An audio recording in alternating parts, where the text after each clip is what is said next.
Hello and welcome to the Indian Express analysis. देखिए आज date है 4 जून। तो चलिए देखते हैं आज क्या क्या है द इंडियन एक्सप्रेस में। तो देखिए पहला एडिटोरियल जो सेक्शन है उसमें बात किया जा रहा है, जो मिडल पावर के बारे में बात की जा रही है कि किस तरीके से अभी जो आप देखेंगे तो सुपर पावर जिस तरीके से यूएसए है और जो चाइना है जिस तरीके से उनकी पावर काफ़ी बढ़ी हुई है, तो हर कंट्री ट्राई करता है कि वो उनके साथ ट्रेड डील बढ़ाया जाए।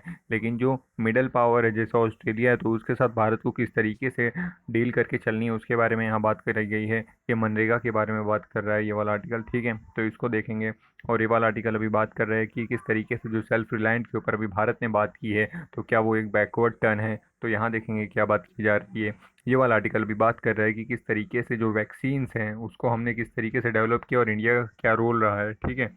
और देखिए ये वाला आर्टिकल अभी बात कर रहा है कि किस तरीके से जो स्पोर्ट्स सेक्शन है, स्पोर्ट्स वाले लोग किस तरीके से जिस तरीके से अभी प्रोटेस्ट दिखा रहे हैं या अपना गुस्सा दिखा रहे हैं अगेंस्ट दी जो रेशियल डिस्क्रिमिनेशन देखने को मिला है। तो हमने देखा है बहुत सारे जो स्पोर्ट्स फ्रेटर्निटी के लोग हैं उन्होंने भी अपना इसके अगेंस्ट में गुस्सा दिखाया है। तो वही बात बताई जा रही है कि क्या ये वाजिब है कि जो स्पोर्ट्स फ्रेटर्निटी के लोग हैं वो भी एक पॉलिटिकल एंगल की तरफ अपना बात दिखाएं या अपना मत रखें, ठीक है। तो यहाँ पर वही बात रखी गई है कि समय समय पर स्पोर्ट्स फ्रेटर्निटी के लोग भी जो पॉलिटिकल एंगल है उसमें हस्तक्षेप करते हैं। तो फिर ये एक अभी पूरी तरीके से काफ़ी गर्म मुद्दा बना हुआ है। जैसा कि हमने देखा यूएसए में जॉर्ज फ्लॉयड की हत्या हो गई थी, तब उसके बाद से बहुत सारे स्पोर्टिंग लेजेंड ने इसके अगेंस्ट में बात उठाई है, ठीक है। तो देखना शुरू करते हैं ये मनरेगा वाले आर्टिकल से। तो देखिए यहाँ पर अभी बात बताई जा रही है जिस तरीके से अभी जितने भी माइग्रेंट्स वर्कर अपने नेटिव प्लेसेस की तरफ लौट रहे हैं, तो अभी वहाँ पर मनरेगा की डिमांड काफ़ी बढ़ रही है, ठीक है। तो in time of wide and deep economic distress rethink on it's design might be called for without compromising. तो यहाँ बात की जा रही है रीथिंक ऑन इट्स डिज़ाइन। तो जो डिज़ाइन है मनरेगा का उसके ऊपर विचार करने की बात की गई है कि नए पहलू से नए तरीके से सोचने की ज़रूरत है और जो भी अभी परिवर्तन आ रहे हैं उस हिसाब से आपको इसको मॉडिफाई करने की ज़रूरत है। तो यहाँ पे बात बताई जा रही है किस तरीके से जो उत्तर प्रदेश है, वेस्ट बंगाल है, उड़ीसा है, छत्तीसगढ़, मध्य प्रदेश, बिहार, ये सारे जो स्टेट्स हैं जो आप कह सकते हो लेबर एक्सपोर्टिंग स्टेट्स हैं, यहाँ से बहुत सारे जो माइग्रेंट लेबर थे वापस से अपने नेटिव स्टेट्स की तरफ लौट गए हैं। तो वहाँ पर अभी मनरेगा जो जॉब है उसके लिए काफ़ी डिमांड बढ़ रही है। तो यहाँ पर बताया जा रहा है कि इसको ज़्यादा से ज़्यादा बढ़ाने की ज़रूरत है। जैसा कि अभी हमने देखा कि 40,000 करोड़ इसके लिए इन्फ्यूज़ किए गए हैं, लेकिन वो काफ़ी कम है, सिर्फ 0.2% ऑफ द जीडीपी ही है, ठीक है। तो ये आपको चेंज करना होगा और भी ज़्यादा इसके लिए आपको योजनाएं बनानी होंगी। और यहाँ पे थोड़ी बहुत रिफॉर्म्स की बात की गई है कि जो मनरेगा होता है उसमें बहुत सारे आप कह सकते हो रेस्ट्रिक्शंस होते हैं कि मनरेगा में स्पेसिफिक सिर्फ ये पर्टिकुलर काम कर सकते हैं और बाकी काम नहीं कर सकते, ठीक है। तो यहाँ बोला गया जो मनरेगा का बेसिक डिज़ाइन है might be called for without compromising it's objective, ठीक है। तो इसके रीथिंक करने की बात बोली गई है विदाउट चेंजिंग इट्स ऑब्जेक्टिव, कि जो इसका ऑब्जेक्टिव था कि सोशल एसेट्स बनने चाहिए और लोगों को एम्प्लॉयमेंट मिलना चाहिए, वो जो इसका मेन बेसिक प्रिंसिपल है वो नहीं कॉम्प्रोमाइज़ होना चाहिए, लेकिन इसमें एडिशनल और भी काम आप ऐड कर सकते हो, ठीक है। तो जैसे कि इसमें बात बताई गई है कि जो सोशल एसेट्स के ऊपर काम किया जाता था, लेकिन इसमें काफ़ी रेस्ट्रिक्शन है कि बहुत सारे वेरियस फील्ड के काम नहीं कर सकते हो, तो वो रेस्ट्रिक्शन हटा देनी चाहिए। Kind of allow under this scheme, ठीक है। तो और भी दूसरे काइंड ऑफ एक्टिविटीज़ की अलाउंस को स्टार्ट करना चाहिए। और जो स्टिपुलेशन था of 60 to 40 wage to material cost, ठीक है, कि जो 60% रहेगा पूरे पैकेज का वो वेज में जाएगा और 40% जाएगा आप कह सकते हो कि मटेरियल कॉस्ट में। इस तरीके से उसमें प्लानिंग चलती है, तो इसको भी आप रिलैक्स कर सकते हो। और अगर वेजेस ज़्यादा भी जा रहे हैं तो उसके ऊपर बॉदर नहीं करना चाहिए, क्योंकि प्राइमरी ऑब्जेक्टिव वही है कि लोगों को ज़्यादा से ज़्यादा वेजेस मिले, एम्प्लॉयमेंट मिले, ठीक है। If higher material component helps in building more assets with durable quality, why cannot this project qualify under MNREGA, ठीक है। तो फिर जो महंगे कंपोनेंट वाले प्रोजेक्ट्स हैं उसमें भी आप मनरेगा का यूज़ कर सकते हो। ऐसा नहीं है कि जिसमें कम पैसे लग रहे हैं, वो जो मटेरियल रिक्वायरमेंट है जैसे कि बताया गया सिर्फ 40% आप मटेरियल कॉस्ट इस्तेमाल कर सकते हो, ठीक है। तो किसी में ज़्यादा भी लग सकते हैं, तो वो सारे प्रोजेक्ट को भी आप मनरेगा के अंडर लेके आइए। फिर why tie down to particular permitted work, ठीक है, कुछ परमिटेड वर्क के लिए इसको अलाउ किया जाता है। व्हाट स्टॉप्स मनरेगा labour from use to undertake railway और नेशनल हाईवे वर्क है, जो रेलवे है और नेशनल हाईवे वर्क है उसमें काम नहीं मिलता है, तो उसमें काम क्यों नहीं देते, क्या दिक्कत है उसमें। Any public work ultimately requires labour, ठीक है, कोई भी काम के लिए लेबर तो चाहिए ही, और मनरेगा उसके जो डिमांड है उसको फुलफिल कर रहा है। तो ये सारी चीज़ों के ऊपर अभी ध्यान देके एक नया डिज़ाइन लेके आइए मनरेगा के लिए। अब देखिए ये वाला आर्टिकल बात कर रहा है एक बैकवर्ड टर्न के लिए कि ठीक है, अभी जो सेल्फ रिलायंस की बात की गई है तो इसमें एक नेगेटिव एस्पेक्ट की इसमें बात की गई है कि अगर हम सेल्फ रिलायंट की बात कर रहे हैं, जैसे कि आत्मनिर्भर भारत की बात की जा रही है, ठीक है, तो अगर हम सेल्फ सफिशिएंसी की तरफ मूव करेंगे तो बहुत सारा हमें देखने को मिलेगा कि हम प्रोटेक्शनिस्ट पॉलिसी अपनाएंगे, जिस तरीके से अमेरिका ने बीच में प्रोटेक्शनिस्ट की पॉलिसी अपनाने की तरफ रुझान किया था। देखिए प्रोटेक्शनिस्ट मतलब हम खाली इनवर्ड देखेंगे, यानी हम ट्रेड काफ़ी ज़्यादा कट ऑफ कर देंगे और भारत के अंदर ही इंपोर्ट एक्सपोर्ट जितनी भी चीज़ें हैं वो बाहर से बंद हो जाएगी और भारत के अंदर ही प्रोड्यूस करके भारत के अंदर ही मार्केट में उसको बेचा जाएगा, ठीक है। तो ये वाली पॉलिसी आप कह सकते हो कि पूरे देश के लिए बेनिफिशियल होगा ही नहीं, ठीक। देखिए और अगर हम प्रोटेक्शनिस्ट पॉलिसी अपनाएंगे तो ये क्या होगा, high cost of domestic manufacturing, ठीक है, जो जो डोमेस्टिक मैन्युफैक्चरिंग होगी उसमें कॉस्टिंग ज़्यादा हाई हो जाएगी, ठीक है, और poor allocation of the resources, और अगर हमारे पास अच्छी टेक्नोलॉजीज नहीं होगी तो पुअर रिसोर्सेज मिलेंगे लोगों को। और अगर हम बाहर से विदेशों से इंपोर्ट करेंगे तो हो सकता है हमें जो बढ़िया बढ़िया टेक्नोलॉजी एडवांस हुई है उनका भी एक्सेस करने को मिले, ठीक है। लेकिन अगर हम प्रोटेक्शनिज्म की तरफ जाएंगे तो उससे वंचित हो जाएंगे, ठीक है। तो ये कुछ नेगेटिव एक्सपेक्ट की यहाँ बात की गई है। Yet the policymakers are choosing to forget the lesson learned and are determined to ignore the immense economic benefit to the country and the citizen post 1991, ठीक है। 1991 में भी जब लिबरलाइजेशन किया गया था तो बहुत सारा बेनिफिट देखने को मिला था, जब विदेशों से भी भारत में सामान आने लगे थे, ठीक है, तो उसमें जो रिसोर्स है वो काफ़ी बढ़िया मिलने लगते हैं और ट्रेडिंग अपॉर्चुनिटीज़ बढ़ जाती है। और बीच में हमने एक और लेसन देखा था कि प्रोटेक्शनिज्म बिल्कुल भी किसी भी कंट्री को बेनिफिशियल होता नहीं है, ठीक है, क्योंकि इससे देखिए टैरिफ हाइक हाइक कर जाती है। जो पहली स्टेप लिया जाता है वो टैरिफ हाइक कर दिया जाता है कि अगर कोई विदेशों से सामान मंगा रहे हैं तो इंपोर्ट ड्यूटी बढ़ा देते हैं ताकि वो यहाँ पर सामान यहाँ पर महंगा बिके, और फिर महंगा बिकेगा तो वो कंट्री का सामान बिकेगा ही नहीं, ठीक है, तो फिर धीरे धीरे वो यहाँ पर बेच ही नहीं पाएंगे सामान। तो इस तरीके के स्टेप्स लिए जाते हैं, लेकिन इससे फिर हमारे जो एक्सपोर्ट्स हैं वो भी दिक्कत कर देंगे, क्योंकि इस एक्सपोर्ट वाले लोग को भी वहाँ पर एक्सेस मिलेगा नहीं तो एक्सपोर्टिंग भी बंद हो जाएगी, ठीक है। तो ये सारे नेगेटिव आउटकम्स हैं। और बताया गया कि a more appropriate policy response is to focus boosting competitiveness, ठीक है, इसके बजाय आपको कॉम्पिटिटिवनेस पे बूस्ट ध्यान देना चाहिए कि किस तरीके से आपके प्रोडक्ट की क्वालिटी बढ़िया हो और आपको भी एक ग्लोबल लेवल पे रिकॉग्नाइज किया जाए, ठीक है। इंफ्रास्ट्रक्चर आप बनाइए, चीप पावर लेके आइए, जो लैंड और लेबर है उसमें बढ़िया रिफॉर्म करिए ताकि कंपनीज आए, creating condition for the companies in the global market, ठीक है, तो इसके ऊपर काम करिए, बजाय कि इनवर्ड लुकिंग आप करेंगे तो बढ़िया नहीं रहेगा ओवरऑल इकॉनमी के लिए। They are unlikely to relocate to countries that are susceptible to the sudden tariff impose, ठीक है। अभी जैसा कि हम देख रहे हैं बहुत सारी कंट्रीज हैं वो चाइना से बाहर निकल के दूसरी कंट्री की तरफ जा रहे हैं, लेकिन क्या वो ऐसी कंट्रीज को प्रिफर करेंगी जहाँ पर इतने सारे रेस्ट्रिक्शंस हैं या जो प्रोटेक्शनिज्म की पॉलिसी के ऊपर निर्भर रहेगी, जो बाहरों के उस प्रोडक्ट के लिए आप कह सकते हो टैरिफ्स लगाएगी, तो वो भी एक अपने लिए दिक्कत की बात हो जाएगी, नेगेटिव बात हो जाएगी, ठीक है, क्योंकि कंपनीज आएगी नहीं ऐसी कंट्रीज में।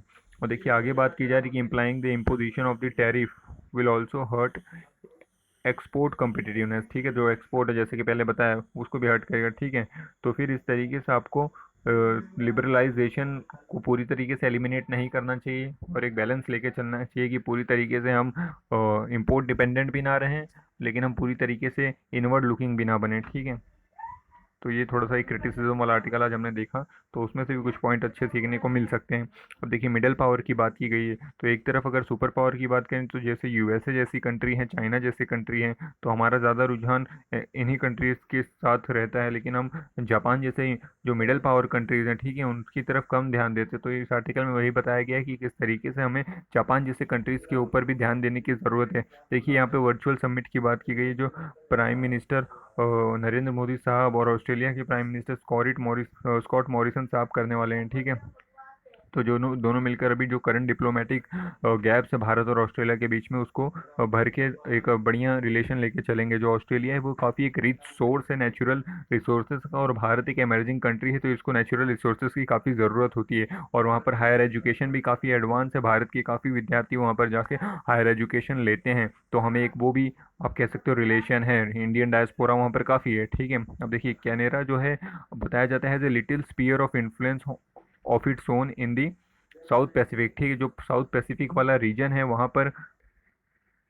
पर ऑस्ट्रेलिया का आप कह सकते हो कि थोड़ा बहुत जो इन्फ्लुएंस है उसका हमें यूज़ करना चाहिए, और हम जैसे भारत है और ऑस्ट्रेलिया है मिलकर किस तरीके से ये वाला जो रीजन है पूरा इंडो वाला और पैसिफिक वाला, यहाँ पर जितने भी आप कह सकते हो मिल के काम कर सकें उतना ही बेटर रहेगा, ताकि हम यहाँ पर जो चाइना का एम है कि वो यहाँ पर अपनी पावर से पूरी ही जितनी भी टेरिटरी उसको मिल रही है वो किस तरीके से एक्वायर करता हुआ चला जा रहा है, उसके अगेंस्ट में काम कर सकें और इसको एक सेफ जगह बना सके, ताकि यहाँ पर किसी भी तरीके का अप्रोचमेंट आप कह सकते हो कि पूरा कब्जा ना कर लिया जाए चाइना के द्वारा, ठीक है। और जो यहाँ पर देश हैं जितने भी लिटोरल देश हैं, देखिए जो पानी में देश होते हैं उनको आइलैंड्स जैसे होते हैं उनको लिटोरल कहा जाता है, ठीक है। उनके साथ हम मिलकर किस तरीके से रिलेशंस बेहतर करके चल सकते हैं, जैसा देखिए इंडोनेशिया के साथ भी बेहतर रिलेशन है, तो इंडोनेशिया हो गया, ऑस्ट्रेलिया हो गया, किस तरीके से बाकी कंट्रीज मिलकर काम कर सकती है। और हमने कल ही आर्टिकल देखा था कि फ्रांस के साथ भी हमारे बढ़िया रिलेशन है, जो फ्रांस यहाँ पर फ्रांस का एक रियूनियन आइलैंड है, ठीक है। ये देखिए ये वाला रियूनियन आइलैंड है, ये फ्रांस की ओवरसी टेरिटरी है, तो हमने यहाँ पर फ्रांस के साथ आप कह सकते हो पेट्रोलिंग करके दिखाई थी, और तो फिर हमारे रिलेशन बढ़िया बन रहे हैं। तो ये इंडो पैसिफिक वाले रीजन में भारत और फ्रांस भी किस तरीके से चीज़ों को अच्छे से लेके चलना है उसके ऊपर काम कर रहे हैं। और अभी ऑस्ट्रेलिया के साथ भी अगर भारत ध्यान देगा, क्योंकि ये एक मिडल पावर है तो अभी तक इतना ध्यान दे नहीं रहा था, लेकिन ध्यान देने की ज़रूरत है ताकि यहाँ पर सब कुछ बढ़िया चलता रहे, ठीक है। और अगर हम पास्ट की बात करें तो इंडिपेंडेंस 1947 के बाद बहुत जवाहरलाल नेहरू की एक बार मीट हुई थी ऑस्ट्रेलियन लीडर से, ठीक है। उसके बाद से काफ़ी गैप देखने को मिला है, फिर राजीव गांधी जी गए थे 1986 में, उसके बाद से 2014 में अब प्राइम मिनिस्टर मोदी जी जा रहे हैं, ठीक है। तो ये इतना लंबा 3 डेकेड्स का गैप देखने को मिला है, तो इस तरीके से जो डिप्लोमेटिक रिलेशन है उसको बेहतर बनाए रखने की ज़रूरत है। इतना ज़्यादा आप किसी भी कंट्री से ऐसे दूर रहेंगे तो रिलेशंस में उतनी प्रोडक्टिविटी बनी नहीं रहेगी, ठीक है। लेकिन रिलेशन में बने रहेंगे तो हमें बेनिफिट देखने को मिल सकता है। अब देखिए जो ऑस्ट्रेलिया के साथ बात की जाए तो G20 का पार्ट है, ईस्ट एशिया समिट का पार्ट है, इंडियन ओशियन रिम एसोसिएशन का पार्ट है, कॉड कॉड एक बहुत ही इंपॉर्टेंट ग्रुप है उसका पार्ट है। कॉड में यूएसए है, इंडिया है, ऑस्ट्रेलिया है, जापान है, ठीक है। तो जापान के साथ भी भारत के अच्छे रिलेशन हैं, ऑस्ट्रेलिया के भी अच्छे रिलेशन हैं, तो तीनों ट्राइलेटरली मिलकर भी काम कर सकते हैं। और यूएसए के साथ भी अच्छे रिलेशन है भारत के, ठीक है। तो इस तरीके से अगर जितने भी कंट्रीज हैं इनके साथ मिलकर काम करेंगे तो एक बेटर वहाँ पर कमांड हो सकती है इंडो पैसिफिक वाले रीजन में भारत की, ठीक है। देखिए आगे और बताया जा रहा है कि किस तरीके से 5G के ऊपर भी काम करेंगे। वर्ल्ड हेल्थ ऑर्गेनाइजेशन में भी अभी जिस तरीके से भारत को आप कह सकते हो कि एग्जीक्यूटिव चेयरमैन बनाया गया है, भारत को सीट मिली है वहाँ पर, ठीक है। तो वहाँ पे भी भारत की इंपॉर्टेंस बढ़ी हुई है, वहाँ पे रिफॉर्म लाने की बात की गई है सभी जो ऑस्ट्रेलिया है, जापान है, यूएसए है, ये सारे नेशंस के द्वारा, ठीक है। तो ये सब ऐसा करके हमें सभी कंट्रीज़ के साथ रिलेशन बेहतर बनाने हैं। और जो ऑस्ट्रेलिया है वो इंटरनेशनल सोलर अलायंस जो भारत का इनिशिएटिव था उसको भी सपोर्ट करता है, ठीक है। और क्लाइमेट डिजास्टर वगैरह के अगेंस्ट में लड़ने के लिए काफ़ी अच्छा तरीके से काम करता है मिलकर, ठीक है। अब देखिए आगे बताया जा रहा है कि किस तरीके से अभी भारत और ऑस्ट्रेलिया ने military logistic support agreement sign किया है, ताकि जो मिलिट्री लॉजिस्टिक है यानी कि जो मिलिट्री के लिए जितनी भी रिक्वायरमेंट होती है आवन जावन के लिए, सपोज करिए हमारी मिलिट्री वहाँ पर गई है तो वहाँ पर उसको ट्रेनिंग मिल सके, या फिर जो भी टैंक्स वगैरह है, लॉजिस्टिक्स है, आवन जावन करने के लिए फैसिलिटीज़, ठीक है। और ट्रेनिंग बायलेटरली ट्रेनिंग कर सकें, जैसे कि अगर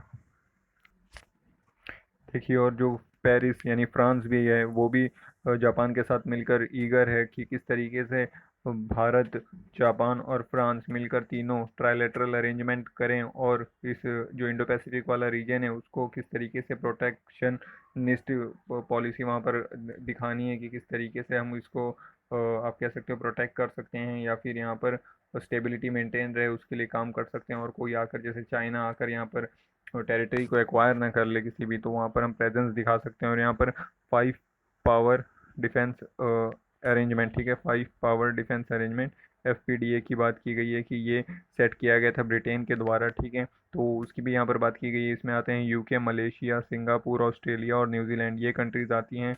तो हम यूके के साथ भी अगर मिलेंगे, मिल के काम करेंगे, तो ये जो 5 पावर डिफेंस अरेंजमेंट है इसके तहत भी ये कंट्रीज़ के साथ सपोर्ट में रहकर सारी ही देखो आप तो इंडो पैसिफिक रीजन की कंट्रीज़ हैं, तो इनके साथ मिलकर हम काफ़ी अच्छा रिलेशन बनाकर चल सकते हैं। तो मोदी मॉरिसन को एक्सप्लोर करना चाहिए जितने भी एंगेजमेंट पॉसिबल है ये 5 पावर डिफेंस अरेंजमेंट की कंट्रीज़ के साथ, ठीक है। तो अभी चांस है दिल्ली और कैनबेरा के पास कि डेंजर जो आ रहा है ये ग्रोइंग जियो पॉलिटिकल इम्बेलेंस में इन द इंडो पैसिफिक, ठीक है, उसको किस तरीके से हम समय रहते ही अवॉइड करने का जो भी चांस है उसको हासिल कर लें और अच्छे रिलेशन बना लें सभी कंट्रीज़ के साथ। अब देखिए यहाँ पे बात की जा रही है आत्मनिर्भर भारत, यानी कि हम वैक्सीन की बात कर रहे हैं यहाँ पे कि किस तरीके से वैक्सीन का आज इतना ज़्यादा इंपॉर्टेंट रोल है, तो हमें enabling ecosystem for development of vaccine यहाँ पर किस तरीके से बना के देने की ज़रूरत है, क्योंकि आप सब जानते हैं कि मेडिकल की फील्ड में भारत ने काफ़ी एक अच्छा अपना मुकाम हासिल किया है। बहुत सारी वैक्सीन के ऊपर भारत काम करता रहता है। ठीक है, मेडिकल इंफ्रास्ट्रक्चर उतना बेहतर नहीं है, लेकिन यहाँ पर मेडिकल फील्ड में काम काफ़ी किया गया है। जैसे कि अब देखोगे जो स्मॉल पॉक्स है उस सब के ऊपर भी काम किया गया था। फिर पोलियो को हमने डिफीट कर दिया है, स्मॉल पॉक्स को डिफीट कर दिया है। ठीक है, जो मैटरनल और नियोनेटल टिटनस है उसको भी हमने डिफीट कर दिया है। तो ये सारी चीज़ों के ऊपर भारत में इरेडिकेशन हो चुके हैं। और जो आईसीएमआर है उसने डेवलप किया है जापानीज एंसीफिलाइटिस के लिए वैक्सीन। ठीक है, जेनवैक। ठीक है, और देखिए जो शिंगेला है, टेक्नोलॉजी ट्रांसफर टू हिलमैन्स लैब। ठीक है, तो और जो कैसा नॉर फॉरेस्ट डिजीज है जिसे मंकी फीवर भी कहा जाता है, इन सारी डिजीज के ऊपर भी आईसीएमआर काम कर रहा है। और जो रोटा वायरस पोलियो वैक्सीन है इसके ऊपर भी उसने काम किया है। तो इस तरीके से भारत बहुत सी वैक्सीन में काम करता है। तो यहाँ पर आपको वैक्सीन के डेवलपमेंट के लिए बढ़िया इकोसिस्टम बनाने की ज़रूरत है, ताकि भारत का एक अच्छा नाम हो वैक्सीन डेवलपमेंट की फील्ड में। और यहाँ पे बात की जा रही है कि अभी आईसीएमआर है जो वो कोलैबोरेट कर रहा है भारत बायोटेक इंटरनेशनल लिमिटेड के साथ, ताकि वो कोविड के लिए वैक्सीन बना सकें। ठीक है, तो इसके ऊपर अभी काम चल रहा है कि किस तरीके से कोविड की भी वैक्सीन बनाई जाए। और एक्टिवेट दी ट्रिपल हेलिक्स मॉडल। ठीक है, हेलिक्स ट्रिपल हेलिक्स मॉडल की बात की गई है of innovation that involve intensifying collaboration between research institute, industry और गवर्नमेंट। ठीक है, जो रिसर्च इंस्टीट्यूट है, इंडस्ट्रीज हैं और गवर्नमेंट है, तीनों मिलकर अगर काम करेंगे तो बेटर रहेगा। इसको ही कहा जाता है ट्रिपल हेलिक्स मॉडल। ठीक है, अब देखिए और जो बॉटम अप अप्रोच है ये सबसे बेस्ट होता है कि किस तरीके से जो यूनिवर्सिटी लेवल पे अगर आप ध्यान दोगे तो तभी ज़्यादा इनोवेशन देखने को मिलेगा। तो यहाँ पर उसी की बात की गई है कि आपको बॉटम अप अप्रोच लेके चलने की ज़रूरत है, तब जाके एक बढ़िया रिजल्ट फ्यूचर में देखने को मिल सकता है। अब देखिए आगे अगर हम आइडिया पेज की बात करेंगे तो यहाँ पे बात किया जा रहा है कि क्राइसिस में आपने भी जो फीस है उसको टाइट करके रखा हुआ है। आपने ज़्यादा लोगों के हैंड में कैश दिया नहीं है, सिर्फ आपने फूड दे दिया है, फ्री राशन दिया है। और मनरेगा में भी सिर्फ 40,000 करोड़ दिए हैं, जो सिर्फ 0.2% ऑफ दी जीडीपी है। और जो आपने 3500 करोड़ रुपए दिए थे फ्री राशन के लिए, वो तो 0.02% ऑफ द जीडीपी है। तो आपने बहुत ही कम खर्च किया है। आपको जो भी आप स्कीम्स ला रहे हो एमएसएमईज के लिए, या फिर जितनी भी और भी स्कीम्स आपने लाए हैं जो 20 लाख करोड़ के पैकेज के तहत, आत्मनिर्भर भारत पैकेज के तहत, वो किसानों के या फिर माइग्रेंट लेबर के हाथ में डायरेक्ट पैसे नहीं जा रहे, जिसकी उन्हें सख्त आवश्यकता है। तभी तो उनका कंजम्पशन बढ़ेगा, तभी हो सकता है थोड़ी बहुत इकॉनमी ट्रैक पे आए और उनकी भी जो लिविंग है वो सहज हो सके। ठीक है, तो आपने यहाँ पर कंजूसी दिखाई है लोगों के हाथों में पैसा पहुँचाने के लिए, लेकिन it's never too late to understand your mistakes and work upon it. ठीक है, तो यहाँ पर वही बताया गया है कि ये अभी इतना जो भी लेट हुआ है ठीक है, लेकिन अभी अगर आपकी आँख खुल जाए, जहाँ आपकी आँख खुले वहीं सवेरा। ठीक है, तो आप अभी भी जो भी चांस है वो लोगों के हाथ में पैसा पहुंचाइए, ताकि उनकी बेसिक लिविंग बढ़िया हो सके, और हो सकता है इससे थोड़ी बहुत इकॉनमी को भी ईज मिले। ये बात यहाँ पे बताई गई है। और देखिए ये वाला जो आर्टिकल है ये बात कर रहा है चाइना के बारे में, कैसे वहाँ पर जो वुल्फ वॉरियर है ये डिप्लोमेसी यूज़ की जा रही है। देखिए वुल्फ वॉरियर बेसिकली चाइना को इससे क्यों रिलेट किया जा रहा है, क्योंकि एक फिल्म है वुल्फ वॉरियर, उसमें किस तरीके से चाइना की डोमिनेंसी दिखाने की कोशिश की गई है कि वो एक वॉरियर होता है जो डोमिनेट करता है सबको, फिर चाइना का झंडा लेके लहराता है, तो उसको ही वुल्फ वॉरियर कहा जाता है कि वो दूसरे के ऊपर डोमिनेट करके अपना वर्चस्व मनाने में आगे रहते हैं। ठीक है, तो यहाँ पर चाइना के हिस्ट्री की बात की गई है कि किस तरीके से चाइना का अप्रोच रहता है, वो किस तरीके से अपना जो आइडियोलॉजी है उसको फॉलो करता है और अपने कंट्री को किस तरीके से लेके चलता है। ठीक है, तो यहाँ पर तियानानमेन स्क्वायर जो 4 मई 1919 की आप कह सकते हो इंसिडेंस हुआ था, यानी तब उसके बाद से ही, जिसके बाद से ही वहाँ पर लोगों के अंदर आक्रोश था। ठीक है, बेसिकली ये प्रोटेस्ट किया गया था कि ट्रीटी ऑफ वर्सालिस ना साइन की जाए। ठीक है, लेकिन लोग फिर इससे नाराज थे। जो तियाननमेन स्क्वायर वाली घटना हुई थी 4 मई 1919 को, फिर हमने देखा कि किस तरीके से 1989 यानी 89 में जो कुछ स्टूडेंट्स थे उन्होंने वहाँ पर प्रोटेस्ट किया था। तो वहाँ की जो आप कह सकते हो लीडरशिप थी, उन्होंने इन स्टूडेंट्स को क्रश करने का आदेश दे दिया था। ठीक है, तो एक ऐसी क्रूर इंसिडेंस हमें चाइना में देखने को मिलता है। तो वहाँ की आइडियोलॉजी ऐसी है कि जो वहाँ की लीडरशिप चाहती है वो इम्पोज कर देती है। फिर माओ जिदोंग है, उनकी यहाँ पर बात की गई कि इस तरीके से उन्होंने रिवोल्यूशन लेके आया, उनकी क्या आइडियोलॉजी थी। ठीक है। वो उनके टाइम पे 20th सेंचुरी को बोला जाता था the short century spanning from the state of the World War 1 in the 1914 में जो वर्ल्ड वॉर 1 हुआ था, जो द कोलैप्स ऑफ यूएसएसआर 1991, और यूएसएसआर का जो कोलैप्स हो गया 1991 में, ठीक है। तो उस तरीके से 20th सेंचुरी को डिस्क्राइब किया गया। और फिर एक चाइनीज स्कॉलर है, वो कहते हैं कि जो 20th सेंचुरी है, shorten it describing it as short century of long revolution, ठीक है। इसमें जो चाइनीज़ के रिवोल्यूशन देखने को मिले, जो अपनी आइडियोलॉजी वो इम्प्लीमेंट करने की वहाँ के लोगों के ऊपर कोशिश कर रहे थे, ठीक है। अब देखिए cultural revolution was impose on the helpless Chinese people, ठीक है। जो माओंग थे, माओ जेडोंग, उन्होंने किस तरीके से अपनी आइडियोलॉजी वहाँ पर फैलाई, जितने भी लोगों थे उनके ऊपर, और वो किसी की भी बात सुनते नहीं थे लोगों का, तो वहाँ पर मत रखने का कोई पॉइंट रखता ही नहीं था, ठीक है। अब देखिए आगे बात की जा रही है, जो चाइना है वो किस तरीके से हमेशा मार्केट इकोनॉमी के ऊपर फोकस करता है, और वहाँ की जो पार्टी होती है उसके वन पार्टी सिस्टम चलता है, उसके अंडर ही सारी चीज़ें होती हैं, डेमोक्रेसी की तो वहाँ कोई बात ही नहीं है, ठीक है। तो इस तरीके से वहाँ चीज़ें चलती हुई आई हैं। और फिर जी जिनपिंग भी आए, उन्होंने इस ट्रेडिशन को फॉलो किया, और वहाँ पर किस तरीके से आज की डेट में हम देख रहे हैं कि जी जिनपिंग की ही सरकार चल रही है, और जो उनकी आइडियोलॉजी है उस हिसाब से काम होता है। अब देखिए आगे बोला जा रहा है making China a nation with the pioneering global influence and building world class military, ठीक है। तो वो वर्ल्ड क्लास यानी सुपर पावर बनने की कोशिश में लगे हुए हैं, उसकी बात की जा रही है यहाँ पर। लेकिन अभी जिस तरीके से वहाँ पर रिवोल्यूशन देखा गया था तिएननमेन स्क्वायर के अगेंस्ट में, जो स्टूडेंट्स लोग ने दिखाया था, तो आज तो वैसा ही आक्रोश देखने मिल रहा है। इस कोविड के बाद वहाँ के लोग नाखुश हैं वहाँ पर काफ़ी। तो देखने वाली बात होगी कब ये आक्रोश फूट कर बाहर आता है, और इस लीडरशिप के अगेंस्ट में वहाँ पर चीज़ें देखने को मिलती हैं। तो wolf warrior diplomacy is a phrase popular in the China nowadays, ठीक है। Aggression is the panacea for both domestic and international challenge, Xi appears to think, ठीक है। तो जी जिनपिंग क्या सोचते हैं कि जो वुल्फ वॉरियर की डिप्लोमेसी है चाइना की, वही यहाँ पर इनको बचा सकती है कि आज की डेट में जो इनका क्रिटिसिज्म इतना हो रहा है। तो देखते हैं फ्यूचर में कैसा रहता है चाइना का status all over the world में, ठीक है। अब देखिए ये वाला आर्टिकल बात कर रहा है कि जो अभी डिसीजंस लिए गए हैं लॉकडाउन के ऑल ओवर इंडिया में, तो ये कहें कि कंटेनमेंट जोन बनाकर भी चीज़ों को स्टेबल किया जा सकता था, और ये जो इतना डिज़ास्टर फैला है, इतना इकोनॉमी को हार्म हुआ है, इतने सारे लोगों की जान गई है, वो कम किया जा सकता था, ठीक है। तो ये क्रिटिसिज्म का आप कह सकते हो कि आर्टिकल आया है कि किस तरीके से इन्होंने एग्जांपल दिया है कि साउथ ईस्टर्न या फिर एशियन नेशन से जापान साउथ कोरिया, इन्होंने किस तरीके से हैंडल किया है। सिर्फ कंटेनमेंट जोन बनाया है, ऐसा नहीं कि पूरी कंट्री के ऊपर ही लॉकडाउन लगा दिया, और उन्होंने यहाँ पर काफ़ी अच्छे तरीके से सक्सेस पाई है, ठीक है, इसको डिफीट करने के लिए या फिर इसके ऊपर कंट्रोल पाने के लिए।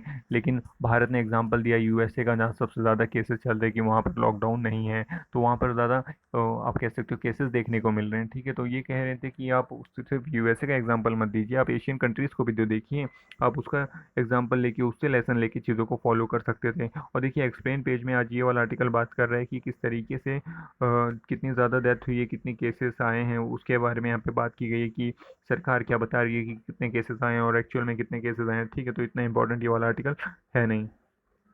अब देखिए आगे ये वाला आर्टिकल बात कर रहा है कि इनर लाइन परमिट के ऊपर, ठीक है। तो और इसका सिटीजनशिप अमेंडमेंट एक्ट से क्या कंटेक्स्ट है। तो अभी देखिए एक प्ली दाखिल की गई थी, जो आप कह सकते हो सुप्रीम कोर्ट में, जो अगेंस्ट द प्रेसिडेंशियल ऑर्डर के अगेंस्ट में थी, जो डिप्राइव कर रही थी आसाम को इनर लाइन परमिट से, ठीक है। तो उसके अगेंस्ट में एक प्ली दाखिल की गई थी। तो फिर सुप्रीम कोर्ट ने जो भी प्रेसिडेंशियल ऑर्डर था उसको खारिज कर दिया, और यहाँ पर अभी इनर लाइन परमिट की बात की गई है कि आगे देखते हैं गवर्नमेंट का क्या सो होगा, उसके ऊपर फिर डिसाइड करेंगे कि यहाँ पर परमिशन दी जाएगी कि नहीं दी जाएगी इनर लाइन परमिट की। अब इनर लाइन परमिट क्या है, देखिए इनर लाइन, पहले इनर लाइन की बात करते हैं। इनर लाइन ये है कॉलोनियल एरा का, आप कह सकते हो एक रूल टाइप है, ठीक है, नियम है कि जो inner line separate the tribal population hill area in the North East from the plain, ठीक है। तो ये सेपरेट करता है एक पर्टिकुलर कम्युनिटी को रेस्ट ऑफ द पब्लिक से। और अभी फिलहाल ये अरुणाचल प्रदेश, नागालैंड, मिजोरम में है, और लास्टली अभी इसको मणिपुर को भी दिया गया है, और असम भी इसके लिए डिमांड अभी कर रहा है। और इसका ओरिजिनेशन हुआ था Bengal Eastern Frontier Regulation Act of 1873, इससे इसका ओरिजिनेशन हुआ था, ठीक है। बंगाल ईस्ट फ्रंटियर रेगुलेशन के तहत इसको स्टार्ट किया गया था, और पॉलिसी थी इसकी बेसिकली ब्रिटिश से बचने के लिए इसको अप्लाई किया गया था कि ब्रिटिश आके यहाँ पर ना फैल जाए, ठीक है। लेकिन अभी inner line also protect the commercial interest of the British from the tribal communities की ब्रिटिश आके वहाँ पर भी कब्जा ना कर ले, कमर्शियल इंटरेस्ट जो ट्राइबल का है उसको भी ना कैप्चर कर ले, इसके लिए भी इसको यूज़ किया गया था।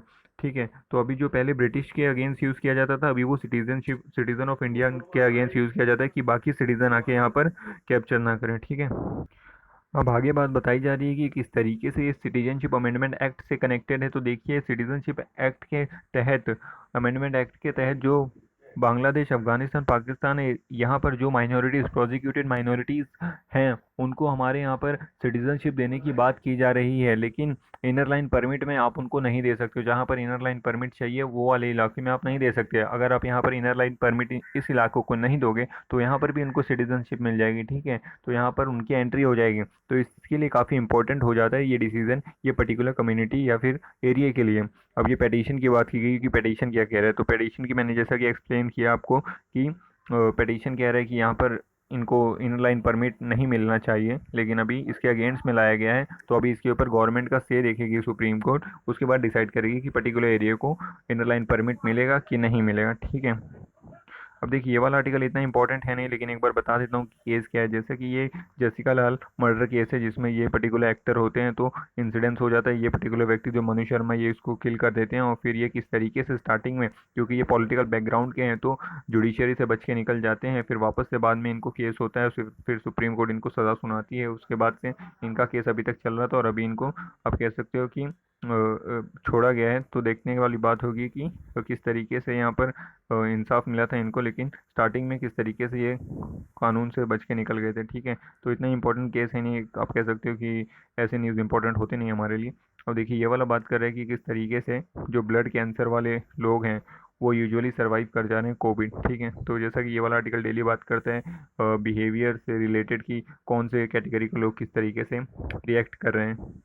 अब देखिए वर्ल्ड पेज अगर देखें तो peaceful protester defy the curfew. ठीक है, कर्फ्यू के अगेंस्ट में वहाँ पर देखिए किस तरीके से लोग अभी भी प्रोटेस्ट कर रहे हैं कि नील डाउन होके जिस तरीके से एक नी से दबाकर जॉर्ज फ्लॉयड को आप कह सकते हो कि डेथ हो गई थी, तो वैसे ही सेम रेप्लिकेट करते हुए वहाँ पर प्रोटेस्ट कर रहे हैं लोग।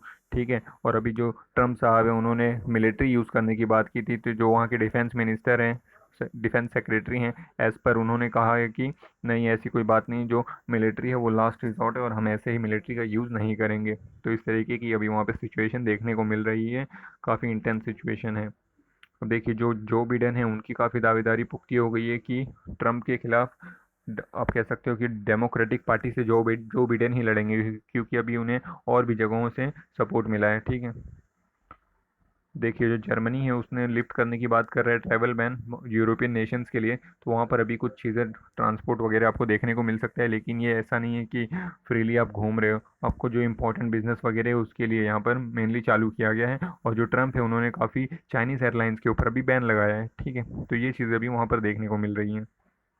देखिए इकॉनमी का अगर पेज देखें तो अभी यूएसए की तरफ से एक टेंशन वाली बात ये आ रही है कि जो यूएसटीआर है, यूनाइटेड स्टेट्स ट्रेड रिप्रेजेंटेटिव, वो हैं ऐसे 10 नेशन की उससे बात कर सकते हैं जो टैक्स टैक्स लगा रहे हैं, जो डिजिटल सर्विस प्रोवाइड कर रही कंपनियां, जैसे कि नेटफ्लिक्स है, अमेज़ॉन है, ये सब जैसी कंपनियां हैं। ठीक है, तो इनके ऊपर भी बहुत सारी कंट्रीज़ क्या कर रही हैं कि ये अर्निंग करते हैं हमारे देश से, रेवेन्यू अर्न करते हैं, तो इनको भी टैक्स देना चाहिए हमारे पर्टिकुलर नेशन को। तो भारत भी इनसे टैक्स लेने की बात कर रहा है। ठीक है, इसको कहा जाता है डिजिटल सर्विस टैक्स। ठीक है, तो अभी जो यूएसटीआर है इसका कहना है कि ये हमारे कंपनीज को प्रॉपर वर्क करने नहीं दे रहे हैं और ज़्यादा टैक्स लगा रहे हैं। तो देखते हैं कि किस तरीके से भारत इससे डील करता है, क्योंकि अभी हमारे और यूएसए के रिलेशन अच्छे हैं, तो अगर ऐसे इंसिडेंट्स होंगे तो रिलेशन ख़राब हो सकते हैं। अब देखिए ये वाला आर्टिकल बात कर रहे हैं कि किस तरीके से अभी जो लोन मॉरेटोरियम लगाया गया था कोविड के टाइम पे, तो उसमें जो इंटरेस्ट था पर्टिकुलर लोन पे उसको कैंसिल करने की बात नहीं की गई थी। तो इसको लेकर सुप्रीम कोर्ट में पिटीशन दाखिल की गई थी। तो अभी जो सुप्रीम कोर्ट का जो आरबीआई है वो कह रहा है कि अगर अगर हम इंटरेस्ट नहीं लगाएंगे तो जो रेवेन्यूज़ का सोर्स है उनका वो बंद हो जाएगा। ठीक है, तो ये एक चीज़ देखने को मिल रही, तो अभी देखने वाली बात होगी कि इंटरेस्ट वेवर मिलता है कि नहीं मिलता है। और देखिए कर्नम मल्लेश्वरी का आज एक आर्टिकल आया है, ये पहली first ever female Olympic medallist है। ठीक है, फर्स्ट एवर इंडिया की तरफ से फीमेल ओलंपिक मेडलिस्ट है कर्नम मल्लेश्वरी, ये वेट लिफ्टिंग से संबंधित लगती है। ठीक है, अब देखते हैं ऊपर और न्यूज़ के आर्टिकल्स क्या हैं। देखिए यहाँ पर अभी किस तरीके से जो मीटिंग चल रही है कैबिनेट की, और यहाँ देखिए दो LAC flash point are not in the list of the identified area still contested. ठीक है, कि जो जहाँ पर अभी इशू देखने को मिल रहा है लद्दाख वाले पोर्शन में, उसमें कुछ ऐसे रीजन है जहाँ पर इश्यूज जनरेट हुए हैं, वो कंटेस्टेड एरिया की लिस्ट में था ही नहीं। ठीक है, फिर भी वहाँ पर चाइना की तरफ से अग्रेशन देखने को मिला है। आप कह सकते हो कि वो फिर भी टेरिटरी को क्रॉस करके आए हैं, क्योंकि 1993 में हमने जो ट्रीटी साइन की थी, जो भी हमने आप कह सकते हो अग्रीमेंट बनाया था भारत और चाइना के बीच में LAC को लेकर, उसमें जिस जो पेंगोंग वाला इलाका हो गया, यहाँ पर तो ठीक है इशू है, लेकिन जो बाकी कुछ ऐसे इलाकों में भी चाइना ने अग्रेशन दिखाया है जहाँ पर इशू था ही नहीं। ठीक है, वो सॉल्व एरिया था। तो अभी देखने वाली बात होगी कि इस पे किस तरीके से आगे सोल्यूशन निकलता है। 6 जून को एक बैठक बैठेगी। ठीक है, तो देखते हैं वहाँ पर। और देखिए जो एग्री रिफॉर्म है उसको क्लियर करने की बात की गई है। फार्मर फ्री फ्रॉम द मंडी, जो APMCs थी जिसके ऊपर हमने आर्टिकल में बात कर चुके हैं पहले, कि APMCs से अभी उनको मुक्ति मिली है और वो कहीं पे भी अपना सामान बेच सकते हैं। तो एक कह सकते हो काफ़ी एसेंशियल रिफॉर्म में भी लाया गया है। और जो एसेंशियल एक्ट था, एसेंशियल कमोडिटी एक्ट 1955, उसको भी अमेंड करने की बात की गई। काफ़ी रिलैक्सेशन इसमें भी दी जाएगी। और जो इंपॉर्टेंट सीरियल्स हैं, पल्सेस हैं, ऑयल्स हैं, उनकी जो स्टोरेज लिमिट थी उसको भी हटाने की बात की गई थी। ठीक है, और जो अभी भारत ने डिसीजन लिया है कि बहुत सारे जो AC वगैरह हैं और भी बहुत सी बातें की गई हैं, जैसे कि लेदर है, फुटवेयर है, इन सबको भारत में ज़्यादा से ज़्यादा प्रोड्यूस करने की बात की गई है। तो ये इन इंडिया बट कॉस्टलियर, ठीक है, काफ़ी कॉस्टलियर है। अगर इंडिया में इसको बनाएंगे तो आपको सारी ही चीज़ें प्रोटेक्शनिज्म की पॉलिसी के तहत नहीं लेके चलनी, सब कुछ इनवर्ड नहीं देखना है। आपको जो अगर बाहर से अच्छा मिल रहा है तो उसको अलाउ करना है, और खुद की कॉम्पिटिटिवनेस बढ़ानी है कि आप भी उससे बेहतर बना सकें। ठीक है, तो आपको उसके ऊपर ध्यान देने की ज़रूरत है। और देखिए निसर्ग की बात की गई, जो अभी साइक्लोन आया था महाराष्ट्र में, तो वहाँ पर जो डिस्ट्रक्शन हुआ है वहाँ पर इसकी बात की गई है। और जो WHO है उसने अभी जो हाइड्रोक्सीक्लोरोक्विनीन है उसको कैंसिल कर दिया था, सस्पेंड कर दिया था कि इसका कोई रोल नहीं है कोविड में। लेकिन अभी एक रिसर्च जो लैंसेट है उसने बताया है कि इसका आप डायरेक्ट इसको थ्रैश नहीं कर सकते हो, क्योंकि इसका कुछ तो रोल ज़रूरी है। तो इसके ऊपर अभी वापस से स्टडी करेगा WHO। ठीक है, जो सॉलिडेटरी ट्रायल चल रहा है पूरे जो ग्लोबल से लोग मिलकर कोविड के अगेंस्ट, आप कह सकते हो कि ट्रायल कर रहे हैं कि वैक्सीन बनाई जाए, तो अभी इसमें इसको वापस से स्टार्ट किया जाएगा इसके ऊपर स्टडी। और देखिए शाह फैज़ल जो हैं, ठीक है, इनको अभी रिलीज़ कर दिया गया है। ये इनको पब्लिक सेफ्टी एक्ट के तहत पकड़ा गया था USA में, USA कह रहा हूँ, जम्मू एंड कश्मीर में। ठीक है, तो अभी काफ़ी टाइम बाद इनको रिलीज़ किया गया। तो जम्मू एंड कश्मीर में पॉलिटिकल लीडर्स की हालत कुछ खास अच्छी है नहीं। और देखिए शॉर्टफॉल ऑफ डॉक्टर्स की बात की जा रही है मध्य प्रदेश में, तो ये आर्टिकल वैसे इंपॉर्टेंट नहीं है, लेकिन अगर हेल्थ सेक्टर की बात की जाए भारत की, तो भारत में देखिए हर 1500 पे एक डॉक्टर है, 1500 पेशेंट है तो एक डॉक्टर है, जबकि WHO रिकमेंड करता है कि हर 1000 पे एक डॉक्टर होना चाहिए। ठीक है, लेकिन भारत में हर 1000 पे सिर्फ 0.8 डॉक्टर हैं। ठीक है, एक डॉक्टर भी नहीं है, तो काफ़ी यहाँ पर हमारे यहाँ डॉक्टर्स की कमी है। तो ये डाटा इंपॉर्टेंट हो जाता है, कुछ आंसर वगैरह लिखेंगे तो वहाँ पर बेनिफिशियल हो सकता है। और देखिए one India one agriculture market की बात की गई है, जो अभी एग्री रिफॉर्म्स लाने की बात की गई है। ठीक है, उसमें आपको फ्रीडम रहेगा कि आप ई मार्केट के तहत अपना भी सामान जहाँ भी चाहें वहाँ बेच सकते हैं। फार्मर्स के लिए काफ़ी बेनिफिशियल होगा ये। अब देखिए और क्या इंपॉर्टेंट आर्टिकल है। और ये देखिए ये वाला आर्टिकल, जिस तरीके से डेली यहाँ पे पिक्चर्स आती है ग्राउंड रियलिटी क्या चल रही है, कैसे लोग ट्रैवल कर रहे हैं। ठीक है, और देखिए जिनोम इंडिया की बात की गई है कि जो साइंटिस्ट है जिनोम इंडिया है, जिनोम इंडिया एक ऐसा प्रोजेक्ट है जिसके तहत हम भारत में काफ़ी लोगों के जेनेटिक्स स्टडी करेंगे। फिर पता चलेगा कि इंडिया की जेनेटिक्स किस तरीके से, यहाँ के लोग कौन सी डिजीज़ के लेकर काफ़ी प्रोन है और किससे ज़्यादा लड़ सकते हैं। ठीक है, तो ऐसे ये एक ऐसा प्रोजेक्ट है। ठीक है, तो अभी इन्होंने प्रपोज किया है कि study of the Covid genetics. ठीक है, कि जो कोविड से लोग ग्रस्त हुए थे उनका सैंपल लेके उसके ऊपर स्टडी की जाएगी, और फिर आगे बहुत सारे उससे हमें रिजल्ट्स मिल सकते हैं जो हम और भी दूसरी जगहों पे यूज़ कर सकते हैं। और अभी एक देखिए रिपोर्ट आई है कि अभी पोचिंग बढ़ गई है इस लॉकडाउन में। पोचिंग यानी कि जो जानवरों को इलीगल तरीके से मारा जाता है। ठीक है, और यहाँ देखिए एक दुखद घटना ये देखने को मिली थी कि केरला में एक एलिफेंट था। ठीक है, वो उसको कह सकते हो कि बॉम्ब वगैरह क्रैकर्स थे वो खिला दिया गया था, तो उसको उसकी डेथ हो गई। तो ऐसी दुखद घटनाएं भी देखने को मिल रही हैं। और देखिए ये वाला आर्टिकल बात कर रहा है कि testing needed for the unlock. ठीक है, अगर आप टेस्टिंग किए होते हैं आपने जो लॉकडाउन किया है उसके बजाय अगर आपने टेस्टिंग वगैरह करके दूसरा मेथड अपनाया होता तो सिर्फ जितना नुकसान अभी हुआ है उसका सिर्फ 2% नुकसान होता। ठीक है, तो ये ऐसी कुछ बातें आ रही हैं। और अभी एंटीबॉडी टेस्ट को भी इंकरेज करने की बात की जा रही है। और देखिए ये वाला आर्टिकल बात कर रहा है कि जो फॉरेनर्स हैं उनको अभी यहाँ पर अलाउ किया जाएगा, अगर कोई बिजनेस या टेक ट्रिप है या फिर कोई हेल्थ से रिलेटेड, मेडिकल स्टडी से रिलेटेड कोई भी फ्लाइट है तो उनको अभी अलाउ किया जाएगा, ठीक है। तो धीरे धीरे चीज़ें बैक टू दी नॉर्मल आ रही हैं। और देखिए ये जो हमने बात की किस तरीके से मोदी साहब और ऑस्ट्रेलिया की वर्चुअल मीटिंग होने वाली है, ठीक है।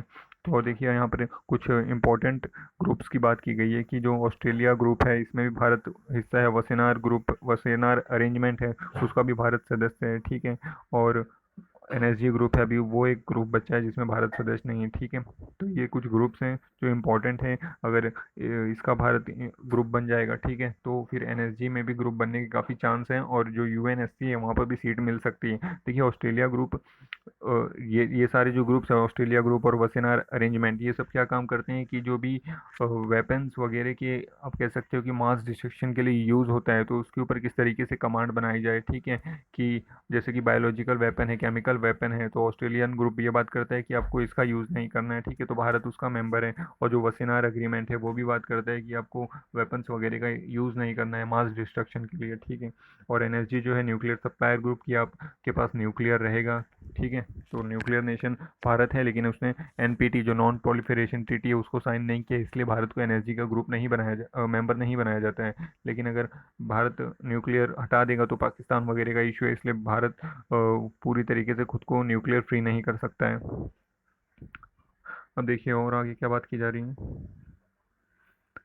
ये देखिए ये तो इनर लाइन परमिट का इशू हमने देख लिया है। और मेघालय कह रहा है कि अभी चेक गेट्स बनाने की बात कर रहे हैं, जो एंट्री और एग्जिट पॉइंट है, ठीक है, वहाँ पर चेक गेट्स बनाएगा। तो ये Meghalaya resident safety and security act के तहत जो इनर लाइन परमिट है वहाँ पर चेक गेट्स बनाए जाएंगे। और इस 6th शेड्यूल की यहाँ बात की गई जिसमें ATMM, ठीक है, यानी कि असम, त्रिपुरा, मेघालय और मिज़ोरम, ये ग्रुप्स हैं, ये कंट्री स्टेट्स हैं जो 6th शेड्यूल में आते हैं, ठीक है। तो इनको ये एक ऑटोनोमस आप कह सकते हो कि डिस्ट्रिक्ट काउंसिल बनाने की इनके पास स्वायत्ता रहती है, काफ़ी ऑटोनॉमी रहती है इनके पास, ठीक है। तो स्पेशल स्टेटस इनको मिलता है, 6th शेड्यूल में इनका जिक्र है। तो बेसिकली इतना ही था आज की वीडियो में, इसी के साथ आज की वीडियो को समाप्त करते हैं। अब हम मिलेंगे कल की वीडियो में, चलिए शुक्रिया।